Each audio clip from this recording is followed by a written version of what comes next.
అందరికీ నమస్తే అండి. ఆంధ్రప్రదేశ్లో మన్యం జిల్లాలు అయినటువంటి అల్లూరి, పార్వతీపురం ఈ 2 జిల్లాలు రేపు ఉదయం 6 గంటల నుంచి పూర్తిగా బంద్ ఉంటుందని గిరిజన సంఘాల నాయకులు ఒక పిలుపుని ఇవ్వడం జరిగినది. అది ఎందుకు అనే వివరాలని మనం ఈ వీడియోలో పూర్తిగా తెలుసుకునే ప్రయత్నం కూడా చేద్దాం. అంతకన్నా ముందు మన ఛానల్ని ఎవరైనా సబ్స్క్రైబ్ చేయకుండా చూస్తున్నట్లయితే అటువంటి వారు ఖచ్చితంగా సబ్స్క్రైబ్ చేసుకొని పక్కనే బెల్ సింబల్ కూడా ఉంటుంది.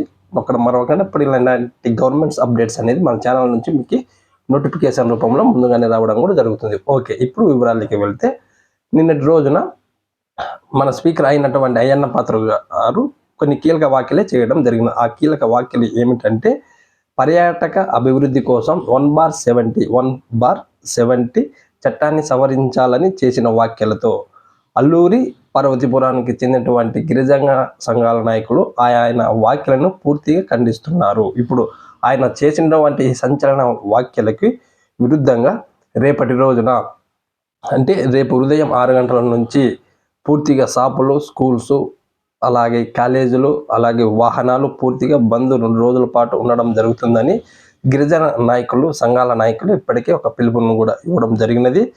అలాగే రేపు ఉదయం ఏవైతే ఉన్నాయో స్కూళ్ళు, కాలేజీలు కానీ, వాహనాలు కానీ ఖచ్చితంగా రేపటి ఉదయం 6 గంటల నుంచి పూర్తిగా బంద్ ఉండడం జరుగుతుంది. ఇది ఆంధ్రప్రదేశ్లో అన్ని జిల్లాలలో కాదు, మన్యం జిల్లాలు అయినటువంటి అల్లూరు, పార్వతీపురం ఈ 2 జిల్లాలకు సంబంధించినటువంటి గిరిజన సంఘాల నాయకులు పిలుపు ఇవ్వడంతో రేపు ఉదయం 6 గంటల నుంచే ఈ బంద్ అనేది కొనసాగించడం జరుగుతుందని కూడా ఇప్పుడు ఆ సంఘాల నాయకులు కుండ బద్దలు కొట్టి కూడా చెప్పడం జరిగినది. అలాగే వారికి సంబంధించినటువంటి ఒక ప్రెస్ నోట్ కూడా విడుదల చేయడం జరిగినది. కాబట్టి ఈ 2 జిల్లాలకు సంబంధించి స్కూలు, కాలేజీలు రేపు ఉదయం నుంచి 6 గంటల నుండి స్కూళ్ళు, కాలేజీలు, అలాగే వాహనాలు, షాపులు మొత్తం ఏవైతే ఉన్నాయో అవన్నీ పూర్తిగా బంద్ ఉండడం కూడా జరుగుతుంది. ఇప్పుడు వాటికి వివరాలను తెలియజేయాలని నేను ఈ వీడియో కూడా చేయడం జరిగినది. ఓకే, నేను ఇచ్చినటువంటి ఇన్ఫర్మేషన్ మీకు నచ్చినట్లయితే ఒక లైక్ కొట్టి నన్ను ఖచ్చితంగా సపోర్ట్ చేయండి. ఈ వీడియోని మీ ఫ్రెండ్స్, బంధువులకు కూడా షేర్ చేయండి. Thank you.